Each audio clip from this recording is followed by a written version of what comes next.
जो जुर्म की दुनिया पर बरपाता है कहर, कानून के हाथ मजबूत करता है, जिसका हर खुलासा जो बखूबी समझता है, सबूतों और सुरागों की भाषा, उसका सिर्फ एक ही है मकसद, हर गुनहगार को हो जेल। देखिए प्रवीण साहनी को सिर्फ समाचार प्लस पर। खबर वही जो हमने कही।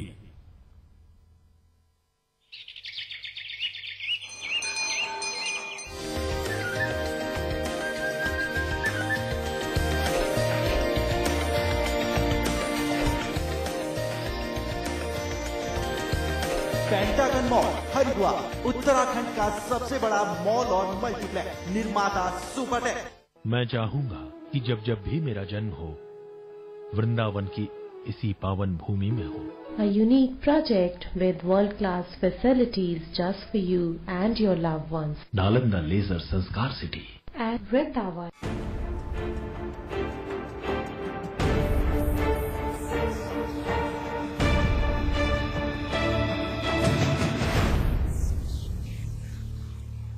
और अब बात योग गुरु बाबा रामदेव की करेंगे, जिन पर सीबीआई का शिकंजा कसता नजर आ रहा है, क्योंकि रामदेव के गुरु शंकर देव जी की गुमशुदगी की सीबीआई जांच का रास्ता साफ हो गया है, जिसके लिए 3 महीने पहले ही उत्तराखंड सरकार ने सिफारिश की थी। ऐसे में सवाल कई हैं। पहला इसकी टाइमिंग को लेकर है, दूसरा केंद्र सरकार से रामदेव के रिश्तों को लेकर है, और तीसरा उस चुप्पी को लेकर है जो इस मामले में रामदेव ने पिछले 5 वर्षों से लगातार साध रखी है। जरूरत क्या है इस चुप्पी की, यह अपने आप में एक बहुत बड़ा सवाल है।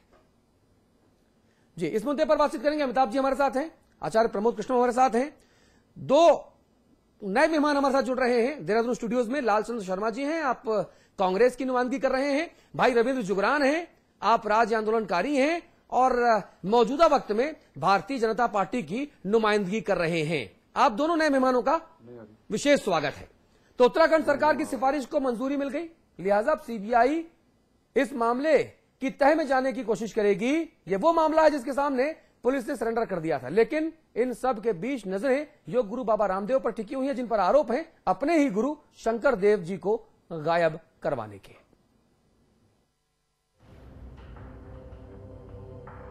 तो अब बाबा रामदेव के गुरु शंकर देव की तलाश सीबीआई करेगी, जो साल 2007 में हरिद्वार के कनखल आश्रम से गायब हो गए थे।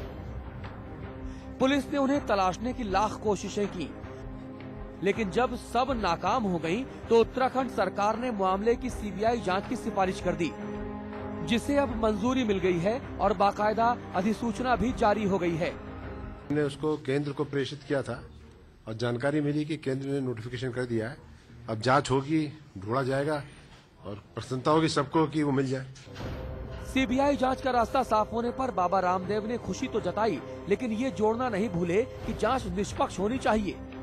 अब सीबीआई के विशेष जांच दल को एक कार्य सौंपा है।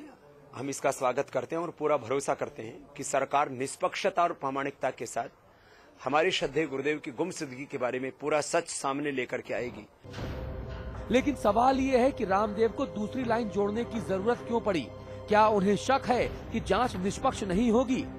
दरअसल इसके पीछे वो आरोप हैं जो गाहे बगाहे बाबा रामदेव पर लगते रहे हैं। मैं कह रहा हूं शंकर देव जी का विधि मतलब एक प्लानिंग के अनुसार, एक योजना के अनुसार उनको हटाया गया है, और उसके बावजूद भी उनके शिष्यों ने जांच के नाम के ऊपर उल्टी जांच दबवा दी। पुलिस से गुमशुदगी की रिपोर्ट आके फाइनल रिपोर्ट लगवा दी। और मौजूदा केंद्र सरकार से रामदेव के रिश्ते तो जग जाहिर हैं। ऐसे में अगर उन्हें ये डर सताए कि सीबीआई का शिकंजा उन पर कस सकता है, तो इसमें कोई हैरत वाली बात नहीं होनी चाहिए। तो क्या हुआ कि उत्तराखंड सरकार नियम कायदे की बात करती है। मैं सोचता हूँ कि सीबीआई दूध का दूध और पानी का पानी करेगी, और उनके गुरुजी कैसे लापता है, कि उनका मर्डर हुआ, उसके पीछे कौन लोग हैं, और निश्चित रूप से इसका खुलासा होगा। बीजेपी तो इसे साजिश मान रही है। निश्चित रूप से जो है कहीं न कहीं उनको फंसाने की कोशिश की जा रही है, और मैं समझता हूँ कि हर महीने हर साल उनको लपेटने का प्रयास किया जाता है कि कहीं न कहीं उनको फंसाया जाए। अब ये साजिश है या सियासत, ये तो जांच में ही साफ हो पाएगा। रामदेव के गुरु शंकर देव के गायब होने के मसले की सीबीआई जांच शुरू होने वाली है। ऐसे में देखने वाली बात होगी कि क्या दूध का दूध पानी का पानी होगा। लेकिन राजनीतिक गलियारे में कांग्रेस जहां इसे एक अच्छी पहल बता रही है, वहीं भाजपा इसे रामदेव के खिलाफ साजिश बता रही है। अब देखने वाली बात होगी कि क्या ये रामदेव के खिलाफ साजिश है। कैमरामैन पवन के साथ में पंकज पवार, देहरादून समाचार प्लस। सीधे देहरादून आपको लेके चलेंगे। जुगरान साहब, क्या ये वाकई रामदेव जी के खिलाफ साजिश है जैसे आरोप लग रहे हैं? आपको क्या लगता है?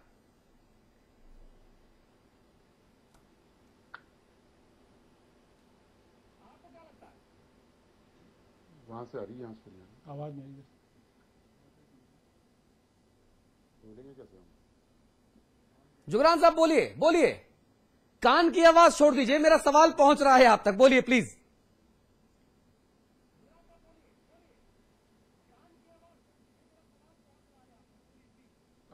मैंने आवाज सुना ही नहीं है। अच्छा, मैं सवाल ही नहीं सुना है। नहीं, मैं सवाल फिर से बोल दे रहा हूं, कुछ एक तकनीकी खामी है। उत्तराखंड में बर्फ बहुत गिर रही है, दिल्ली और आसपास में पानी बहुत गिर रही है। अब इतना तकनीकी खामी अगर होंगी तो फिर आवाज भी अगर हमारी थोड़ा देर से ट्रेवल करे, ट्रेन बस गाड़ियां सब धीरे धीरे ट्रेवल कर रही है, आवाज भी धीरे धीरे ट्रेवल कर रही है, तो क्या फर्क पड़ता है? जुगरान साहब, सवाल मेरा यह है कि रामदेव जी के खिलाफ क्या वाकई कोई साजिश हो रही है जैसे आरोप लग रहे हैं?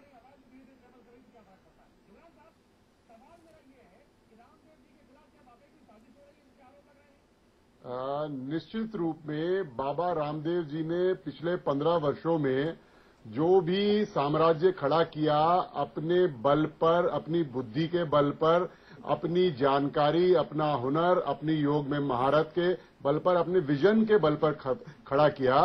वो कोई किसी सरकार में मंत्री नहीं थे, किसी राजनीतिक दल के नेता नहीं थे। पर तो हठयोगी सवाल उठा रहे हैं, का प्रचार कर रहे हैं, भारतीय संस्कृति का प्रचार कर रहे हैं। केवल एक वो गलती करे जा रहे थे कि उन्होंने कहा कि देश का जितना भी काला धन विदेशों में है उसको वापस लाइए। इसीलिए जो है सीबीआई इंक्वायरी सेटअप हुई है, इसीलिए सीबीआई इंक्वायरी के आदेश किए गए। इसके अलावा हमको कोई कारण नजर नहीं आता है।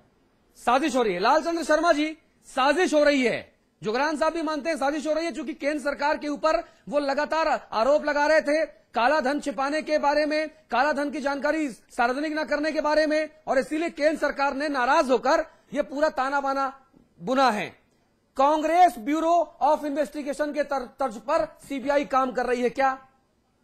देखिए बाबा, मैं इस बात से सहमत नहीं हूं, क्योंकि जब वो ये कहते हैं कि विदेशी और काला धन जो है भ्रष्टाचार, इसकी जब वो बात करते हैं, हम उनसे पूछना चाहते हैं बाबा रामदेव जी से कि उन्होंने अमेरिका के ह्यूस्टन के अंदर 100 एकड़ जमीन ली, स्कॉटलैंड के अंदर द्वीप लिया। अगर वो विदेशी भाई, जब बाबा रामदेव रावत वाड्रा के बारे में पूछते हैं तब आप लोग कुछ नहीं बोलते। काला धन कहां से ला रहे हैं जिसके लिए उन्होंने विदेशों के अंदर जो है जब बाबा रामदेव रावत वाड्रा के बारे में पूछते हैं कि वो काला धन या वो धन कहां से ला रहे हैं, तब कोई नहीं बोलता। पूरी कांग्रेस पार्टी खड़ी हो जाती है बॉर्डर साहब को बचाने के लिए, बिना जांच के क्लीन चिट दे दी जाती है। कम से कम रामदेव जी के खिलाफ जांच तो हो रही है। नहीं, सवाल आपको सवाल दोबारा करना पड़ेगा, आवाज नहीं आ रही। नहीं, सवाल मेरा ये है कि जब रामदेव के खिलाफ तो आप जांच कर रहे हैं, रामदेव आरोप लगाते हैं कि साहब रावत वाड्रा रातों रात करोड़पति कैसे हो गए, अरबपति कैसे हो गए, उस पर पूरी कांग्रेस बिना जांच कराए क्लीन चिट दे देती है। तो फिर जांच तो उस पर भी होनी चाहिए।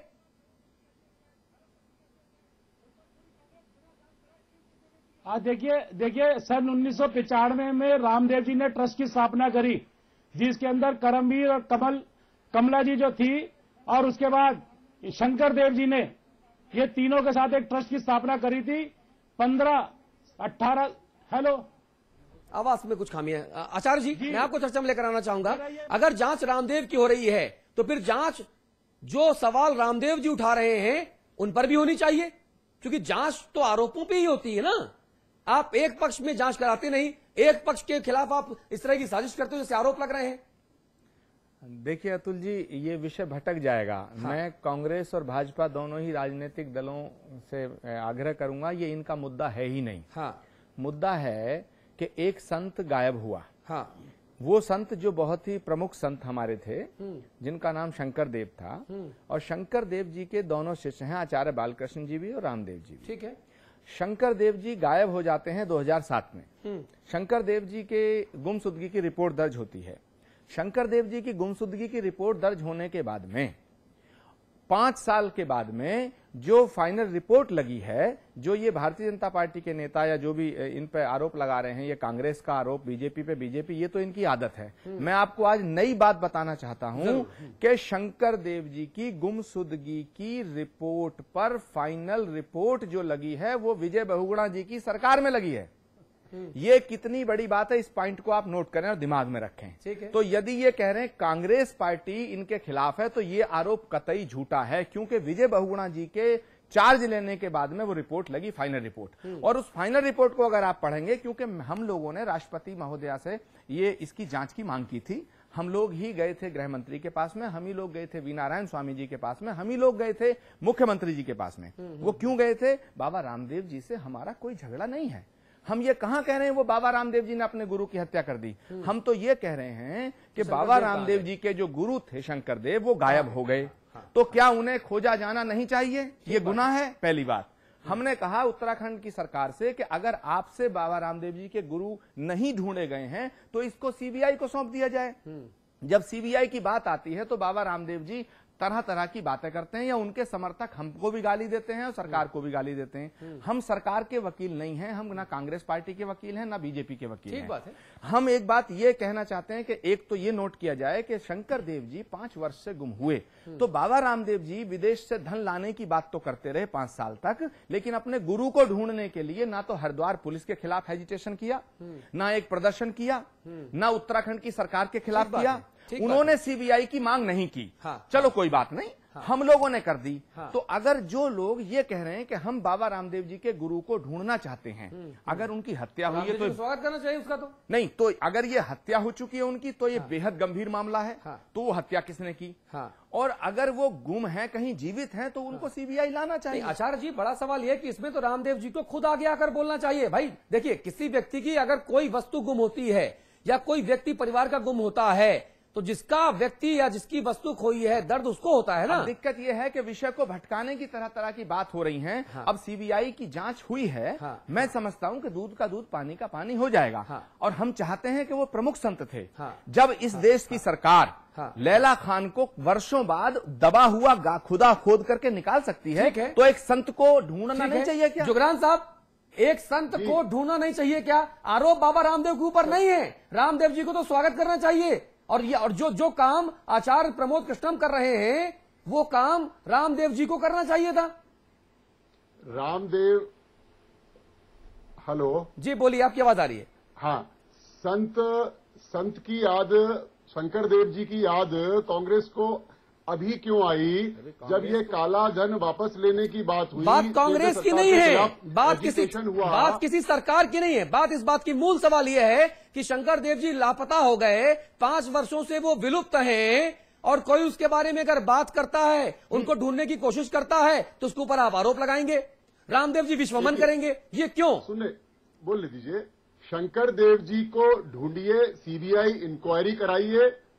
हाँ हेलो, हाँ बोलिए बोलिए। शंकर देव जी को ढूंढा जाए, सीबीआई इंक्वायरी है, किसी को कोई दिक्कत नहीं है, आम जनता को कोई दिक्कत नहीं है। लेकिन उत्तराखंड में ही पौंटी चड्ढा नामदारी हत्याकांड होता है, तब कोई सीबीआई इंक्वायरी नहीं कराई जाती? अरे ये दोनों मामले अलग अलग हैं, ये दोनों मामले अलहदा हैं। मैं सिर्फ बाबा रामदेव के गुरु शंकर देव जी की गुमशुदगी के बारे में चर्चा करने के लिए आज आपको बुलाया है मैंने।